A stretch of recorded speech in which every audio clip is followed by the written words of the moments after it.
And by this technical note, I would like to call on the next speaker. The Assembly will hear an address by His Excellency Prabowo Subianto, President of the Republic of Indonesia. I request protocol to escort His Excellency and invite him to address the Assembly.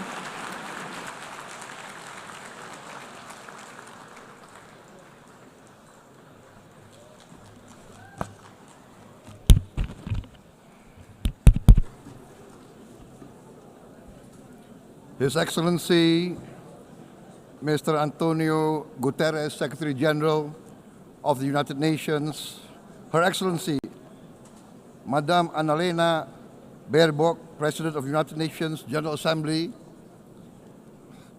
His Excellency, Mr. Moses Abelian, Under-Secretary General for General Assembly and Management, Excellencies, Heads of States, Heads of Governments, distinguished delegates, ladies and gentlemen.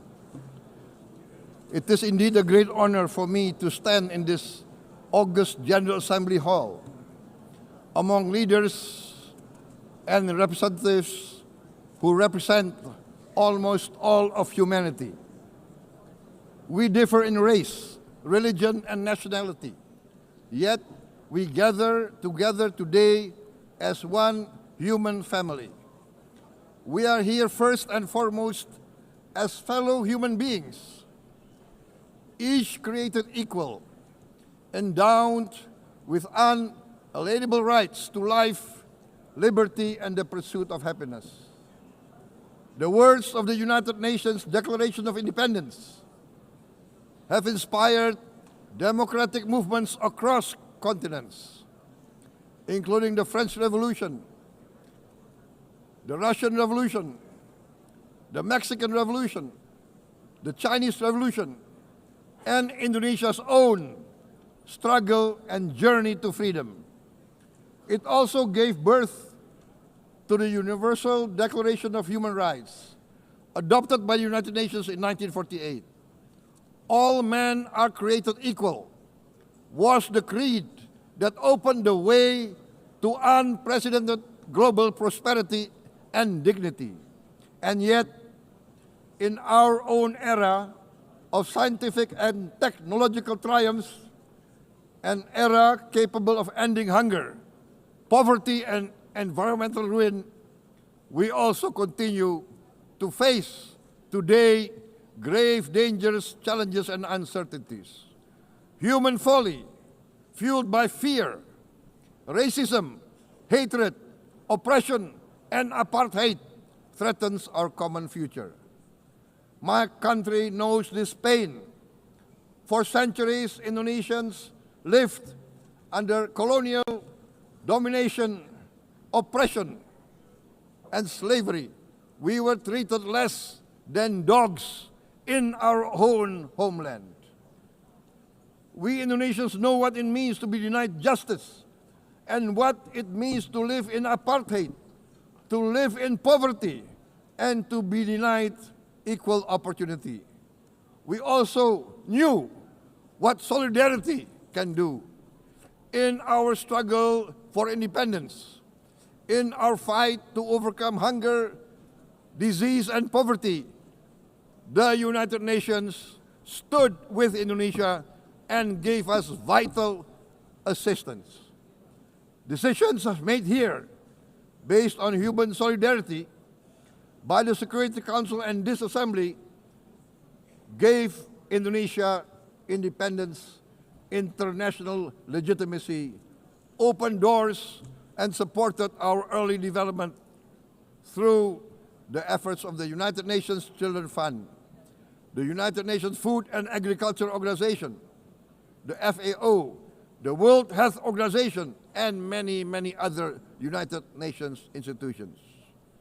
And because of that, Indonesia today stands on the cusp of shared prosperity and greater equality and dignity.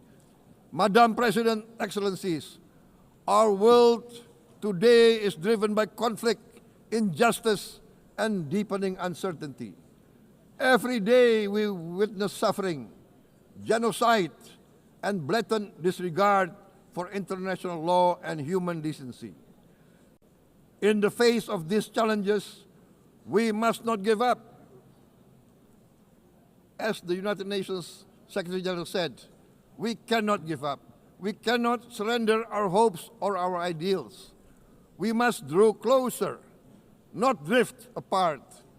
Together we must strive to achieve our hopes, our dreams.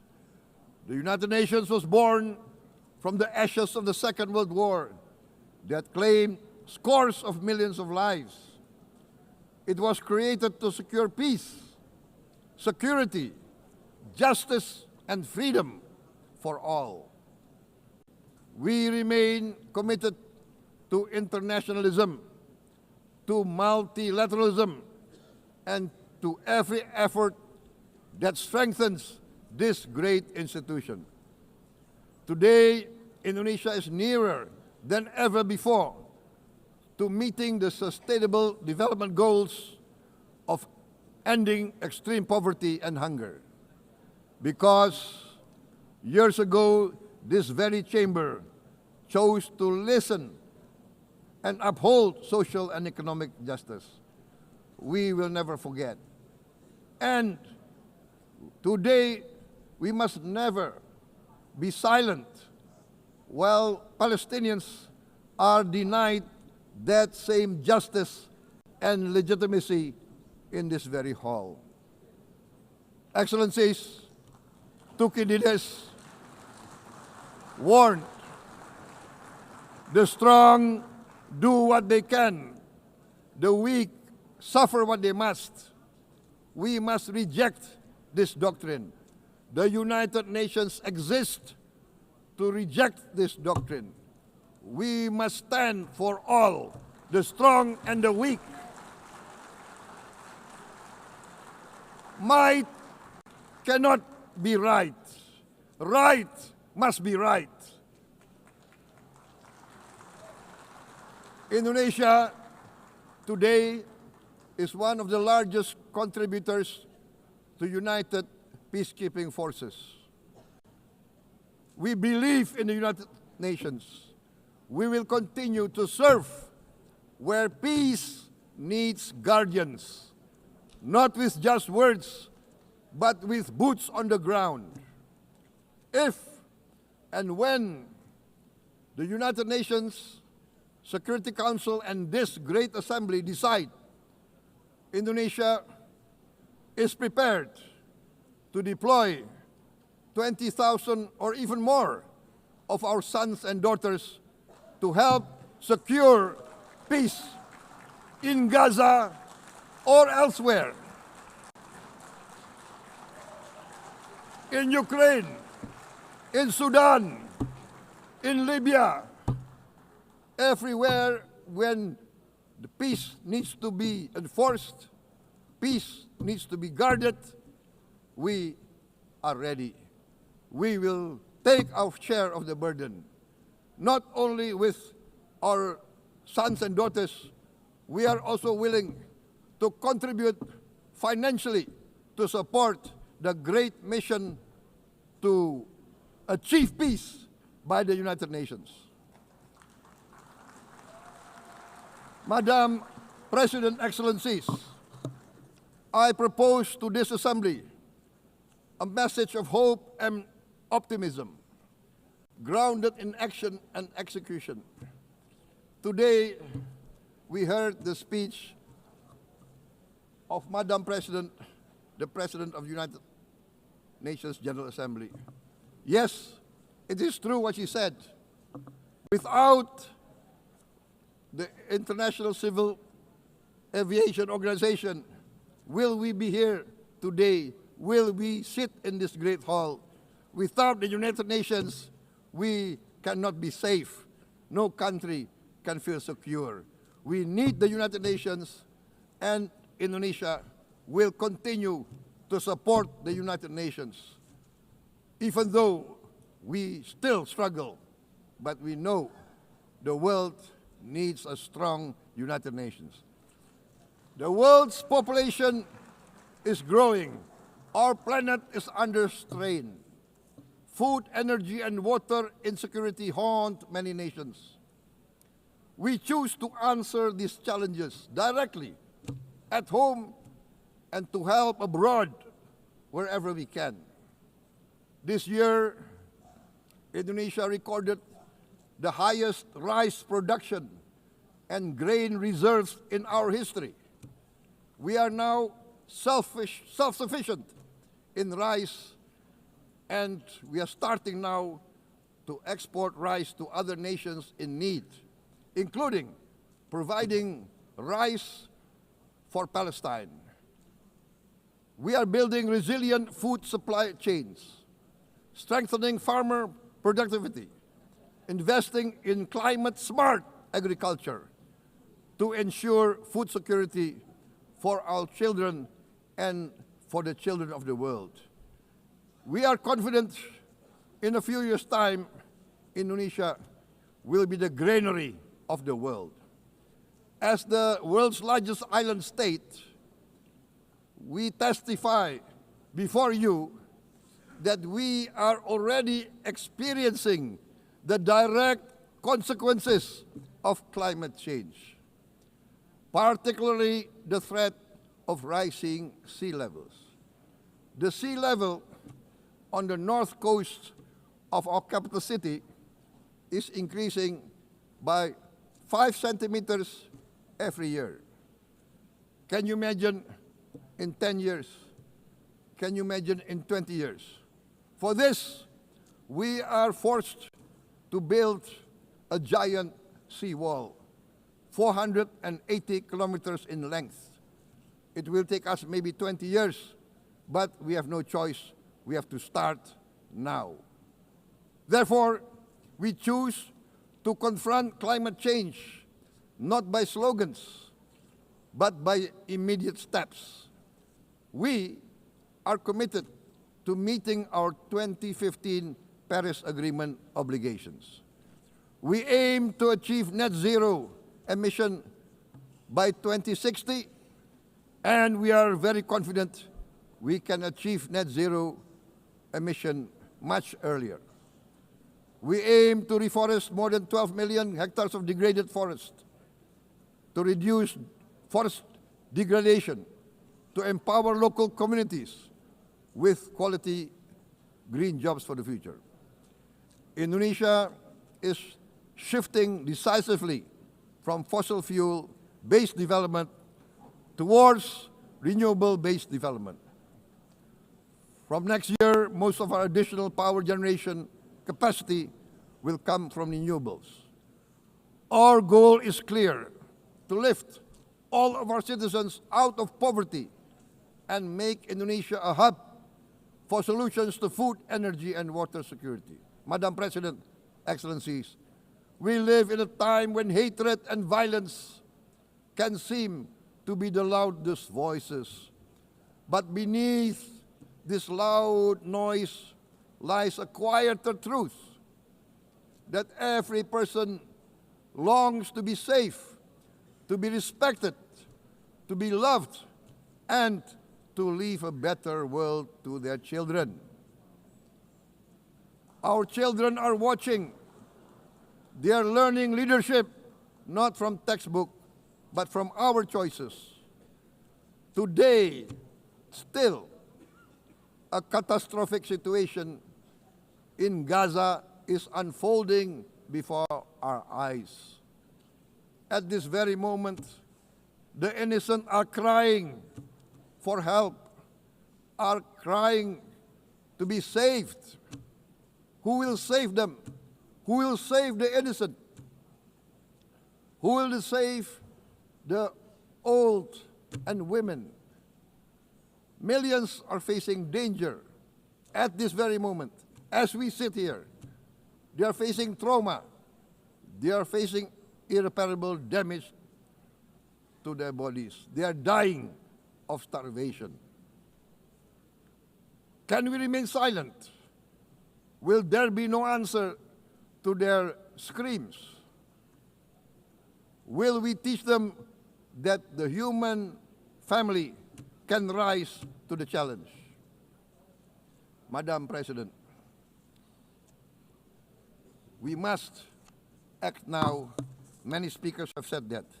We must stand for a multilateral order where peace, prosperity, and progress are not the privilege of a few, but the right of all.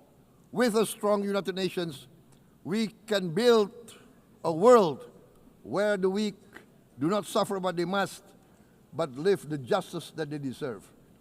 Let us continue humanity's great journey of ideals, the selfless aspirations that created the United Nations. Let us use science to uplift, not use science to destroy. Let rising nations help others to lift themselves.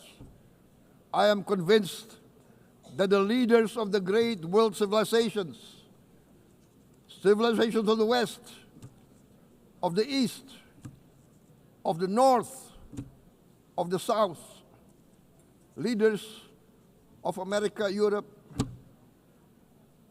of India, China, the Islamic world, the whole world, I am convinced they will rise to their role demanded by history. We are all hopeful that the leaders of the world will show great statesmanship, great wisdom, restraint, humility, overcome hate, overcome suspicion. Madam President, distinguished delegates, we are greatly heartened by the events of the last few days, where significant leading countries of the world have chosen to side with history, to choose the right side of history, the path of the moral high ground, the path of rectitude, the path of justice, the path of humanity, to shun hatred, to overcome suspicion, and to avoid the use of violence. The use of violence will beget violence. No one country can bully the whole community of the human family.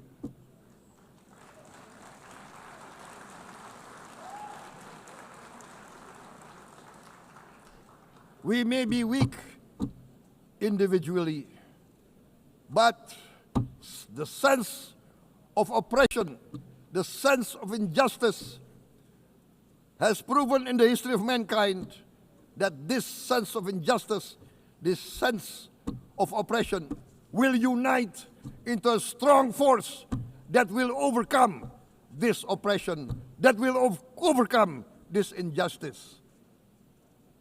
To close, I would like to reiterate again Indonesia's complete support for the two-state solution in Palestine. We must have an independent Palestine, but we must also recognize, we must also respect, and we must also guarantee the safety and security of Israel. Only then we can have real peace, and no longer hate and no longer suspicion. The only solution is this two-state solution. Two descendants of Abraham must live in reconciliation, peace, and harmony. Arabs, Jews, Muslims, Christians, Hindus, Buddhists, all religions, we must live as one human family. Indonesia is committed to being part of making this vision a reality. Is this a dream? Maybe, but this is the beautiful dream that we must work together towards. Let us work towards this noble goal. Let us continue humanity's journey of hope, a journey started by our forefathers, a journey that we must complete. Thank you. Wassalamualaikum warahmatullahi wabarakatuh.